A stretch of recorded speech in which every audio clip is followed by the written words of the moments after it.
Is there a connection between spirituality and longevity? Can not acting your age, going with the flow, and meditation help you live longer?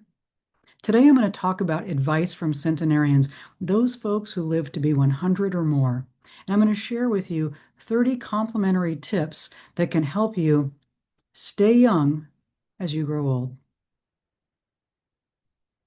And when I say complimentary, I don't mean free, although I am offering this to you for free.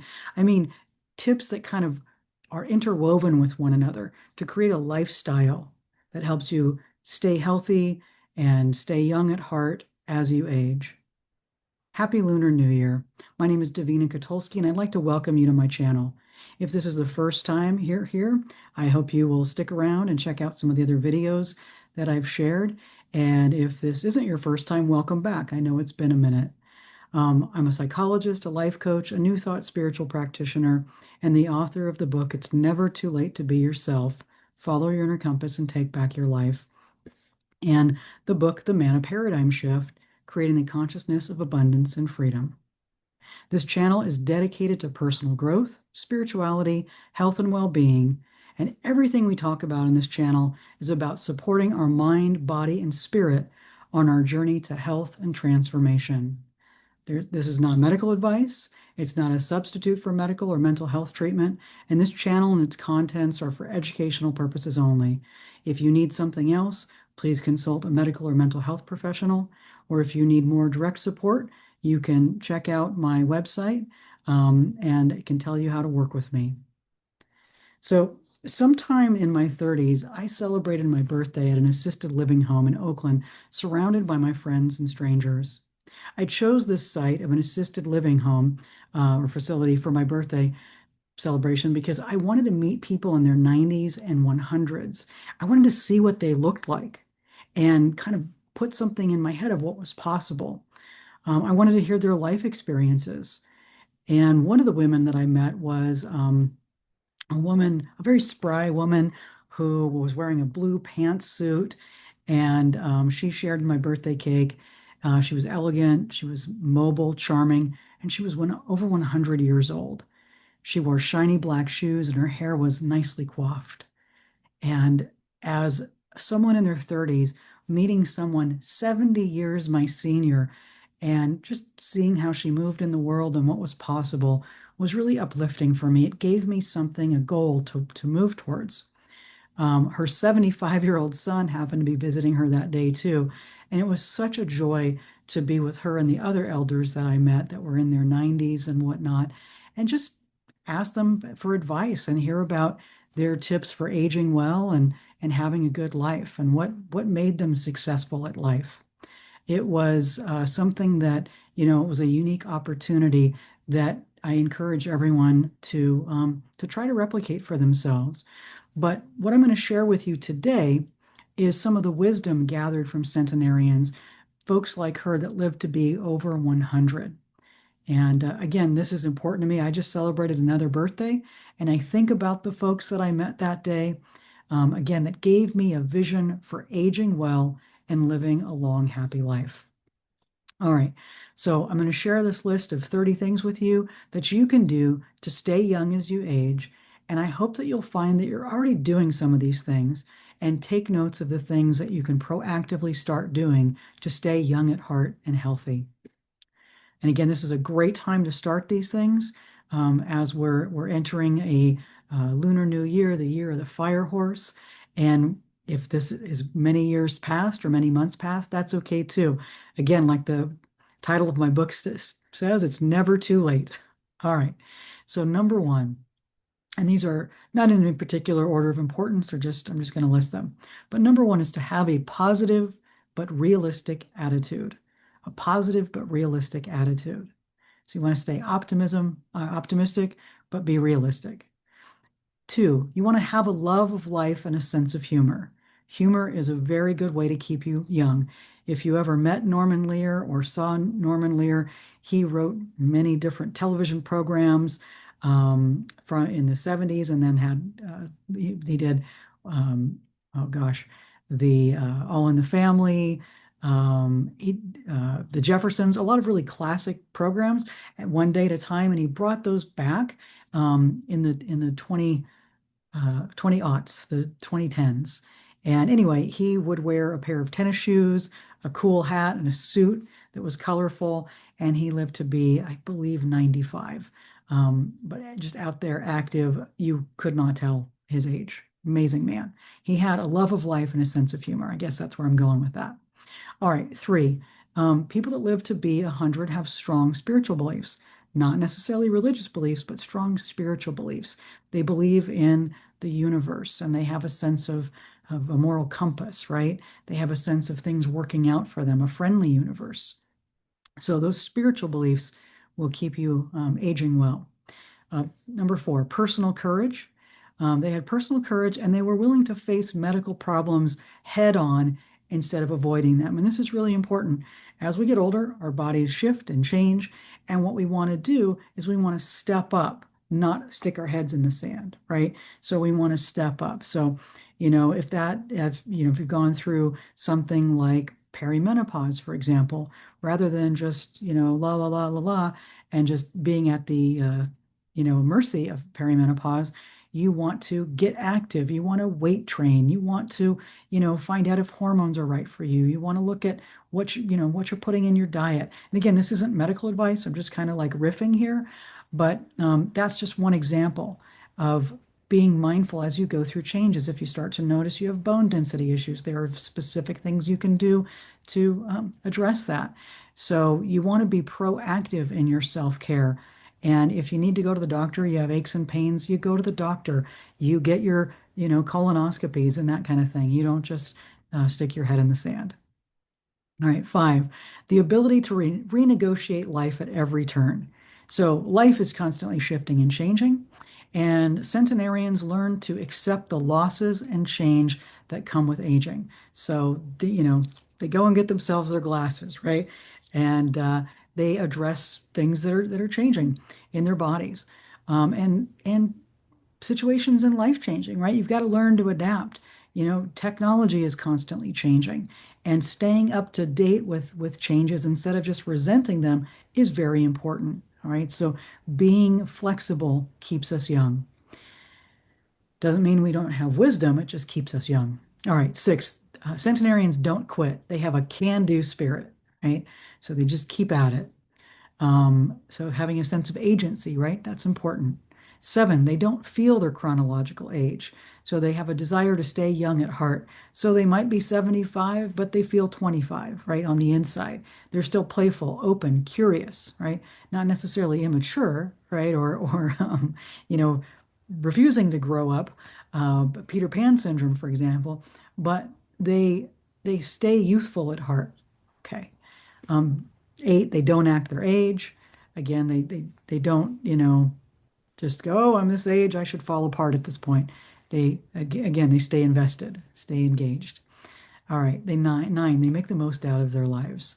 So number nine, if you want to stay young at heart, make the most out of your life, right? Just squeeze the life out of your life. Really enjoy it.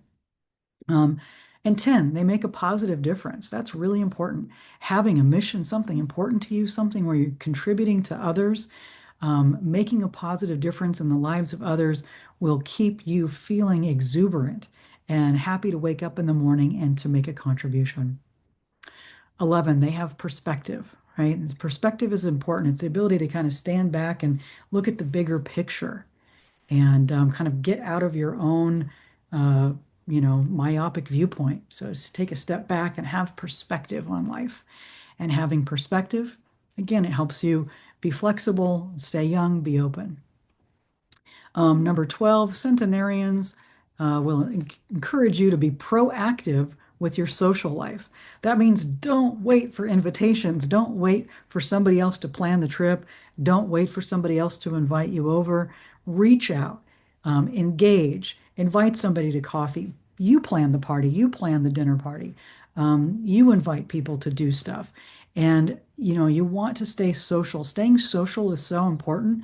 And I think we keep hearing this that folks that are having challenges with memory and dementia, it's because they've become isolated and they've limited what they're doing with their time and who they're interacting with. And that actually, impacts our brains. So being proactive with your social life is fun, right? Keeps you connected, helps you stay young, and it also helps you, not develop memory issues. Again, this isn't medical advice, but just think about that. 13, centenarians do what they can to make others happy. So you want to do what you can to make others happy. So how can you bring more joy into your life and into others' lives? And, sky's the limit with that one. So just think about, gosh, every day, how can I bring more joy into my life? How can I bring more joy into others' life? Maybe it's, buying flowers. Maybe it's having plants. Maybe it's taking your friends out to karaoke. Again, the sky's the limit into your imagination of what brings joy into other people's lives and into your own. So find something that works for you, but just be mindful. That's number 13. Number 14 is have an objective. Know why you're here. Like, know what you're doing. What, can be like, this month, my objective is this. Today, my objective is this. This year, this is my focus or my goal or my theme of the year, theme of the month, whatever it is. But have an objective. That's so important. And your objectives can change over time, but it keeps you, again, it keeps you engaged and it keeps you exuberant about life. And that's really important. All right, this is a big one. 15. You got to manage stress and worry. You've got to manage stress and worry. So you've got to have a plan for stress management. And if you watch some of these other videos on my channel, I've got meditation videos for you. I've got ideas of how to manage stress, stress management videos, that kind of thing, because stress is a killer. Stress makes us grumpy. Stress takes away our joy. And if you can't change it, you've just got to move on. You've got to think about other things. You've got to surrender it and let it go. There are a lot of things in life we cannot change, but we can change our energy. We can change how we show up. We can change our attitude. And by having resilience in our body and being a place of peace and calm, right? Just like those monks that just walked across the United States, we can bring calm into our own bodies and into the world around us. And that, even if you can't change certain circumstances, that will shift something in the world. So remember that you do have the power to make a change. It just may not look how you think it should look. All right, number 16, meditate. This is so important. 15, 20 minutes of meditation a day totally shift your life. It helps you get in alignment. It helps you let go of your monkey mind. And it's an opportunity for the universe to give you downloads. So, meditation. If you want to live a long, happy life, meditate. All right, number 17, go with the flow. Be open. Be open. Don't just try to have it always your way. Like, see what life is bringing to you. See what wants to emerge in your life. Be willing to go with the flow. Be willing to be flexible and change your plans as necessary. Trust that it's most likely for your highest good. Number 18, set boundaries, but be kind. It's good to have boundaries. It's good to know like what works for you and what doesn't. But as you're setting boundaries, be kind. So you might, say somebody invites you to have a drink with them and you don't drink alcohol. And so you say, well, I'd love to go out with you, but no thanks on, the wine or whatever. I'll have a mocktail or I'll have some fizzy water. Uh, don't let other people pressure you into doing things that you don't want to do, but do it in a kind way. I'm sure you can think of other ways to set your boundaries, but be kind. And sometimes when we're just learning boundaries, we can be clunky at this. Certainly, at various points in my life when I have been learning boundaries or finding a new boundary, kind of a growing edge, it can be a little clunky, but try to be kind. And again, boundaries are important to know what your limits are. And then also, there's a place for flexibility. But boundaries are those kind of really solid things that you want to make sure that like, this is who I am, and this is a line I don't cross. All right, good. 19, don't think of problems as problems. Think of them as opportunities for growth. Think of them as learning experiences. So when something shows up, use it as an opportunity to learn, to grow and to expand. Number 20, don't dwell on the past. Okay, the past is gone and over. Try not to dwell on it. If you're going to go back and revisit the past, you can go back and think about like, well, what would I have done differently? And what could I do differently in the future if I find myself in this situation again? But don't go back and beat yourself up over the past. It's done. And try not to go back and beat other people up or stay in a place of holding grudges. Grudges are not good for your body. So we want to move forward. We want to forgive and move forward. If something in the past is an important part of your growth story, use it for that as a springboard, but try not to get stuck in the swamp of the past. All right. Number 21. This probably is not going to surprise you. Enjoy music. Music keeps us young. The music that we grew up with keeps us young, and just being open to music and, the next one, 22, sing and dance, right? Those are kind of connected. There is something about dancing and singing and music that keeps us vibrant and alive. It helps us with our memory, and it helps us, just connect with a different part of our bodies and our memory and our mind. So enjoy music, sing and dance. I'm going to jump to 23. Stay active. Okay, whatever that means to you. There's a lot of stuff about the blue zone folks, the areas of blue zones where people, there are areas, countries, places in the world where people live to be over 100. And one of the things that they find is that people in blue zones are active. They tend to walk an hour every day, sometimes uphill. Figure out what staying active is for you and find something that you can do almost every day if possible. So if you can make sure that you can go on an hour walk every day, then do that, whether that's outside or on your treadmill or in the treadmill at the gym. If that's going dancing several times a day, or not several times a day, several times a week, that's great. If it's going to the gym 3 or 4 times a week, whatever it is, you figure it out. You get to know you and you do what's right for your body and your activity level. Because for you, it might be that you run and, so there are people that run into their 70s and 80s. I've been out on hikes with folks that, hike every week. They go on 10-mile hikes and they're in their 70s and 80s. So you figure out what it is that makes you tick or works for you, and you do that. Number 24, be a lifelong learner. You want to stay mentally active. Keep learning, keep growing. It could be whatever it is, reading books, learning a new language, learning a new instrument, um, you know, watching YouTube videos, taking classes at whatever extension is around you, or whatever school is around you. Do whatever makes sense to you, but stay active mentally. Continue to learn and grow. Number 25, be self-reliant and independent. Now, this is important. We want to make sure that we're doing for ourselves what we can do and not being overly reliant or overly dependent on others. Now, that doesn't mean we're not interdependent. Interdependent is good, right? Connecting with others, receiving support and giving support when needed, that is important. I'm not talking about being an island here, but it is important to keep making your own decisions for yourself, keep checking in, keep being as self-reliant as you possibly can. And number 26 is being optimistic. Try to expect the best, right? So this is where some of the other videos that I share comes in handy, where it's like, how are you talking to yourself? What are you affirming? Are you saying everything always works out for me? Things always have a way of working out. Look for the best, those kinds of things. So you want to be optimistic. Centenarians are optimistic.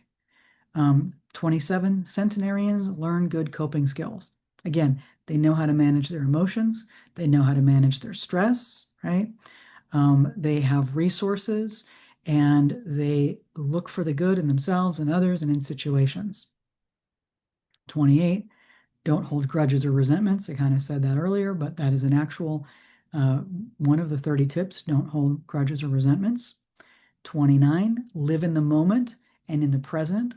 So again, like be here now, right? That is also like everything the spiritual teachers teach us is to be here now. Don't worry about the past, or don't, resent or regret the past, and don't fret too much about the future. But be here now. Stay in the present. Live in this moment. And again, live in this moment and hope for the best. All right. And number 30, you want to focus on physical exercise that address strength, like strength training, weightlifting, whatever, stamina, so, core building kind of things too, stamina, flexibility, and balance. Balance is really important. Standing on one foot, staying on one foot with your eyes closed. So doing exercises that help you stay balanced because you want to, not fall. Flexibility, right? So you can get up and down in your chair and off the floor. Stamina, so you have endurance, and strength, so that you are strong. You have a strong core. So if you do want to exercise, and those are the kind of exercises that you want to focus on. Now, I realize I didn't say anything about what to eat. So, this wasn't about nutrition or anything, because that can be pretty specific. But I'm just going to throw out there is try to, make healthy choices, because healthy choices do impact the insides of our bodies as well. But those are 30 tips from centenarians. And you got to understand that 70% of aging is lifestyle, only 30% is genetic. And attitudes and stress can turn certain genes on and off.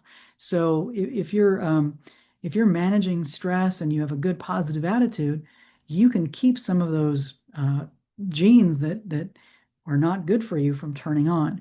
Conversely, if you're super stressed and you're not eating well and you're doing things like that, certain genetic things can be turned on that can lead to poorer results in health and aging.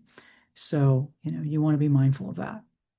Um, all right. If you could benefit from additional support, as I mentioned, I am a psychologist and a life coach. If you are interested in finding out more about my life coaching, you can go to my website, davinakatulski.com, for more information on how to contact me to set up a coaching or a spiritual practitioner session. And if you're interested in therapy, you have to be in one of the states I'm licensed in, and you can find me on psychologytoday.com. If you liked this video, please like it on YouTube and subscribe to my channel, and feel free to share this video with anyone you believe could benefit. You can find my books, It's Never Too Late to Be Yourself, and The Manna Paradigm Shift, everywhere books are sold. I'll have some links in the comment section with more information. Have a beautiful, healthy day, and thank you. Thank you for watching. It really means a lot. All right, take good care. Bye-bye.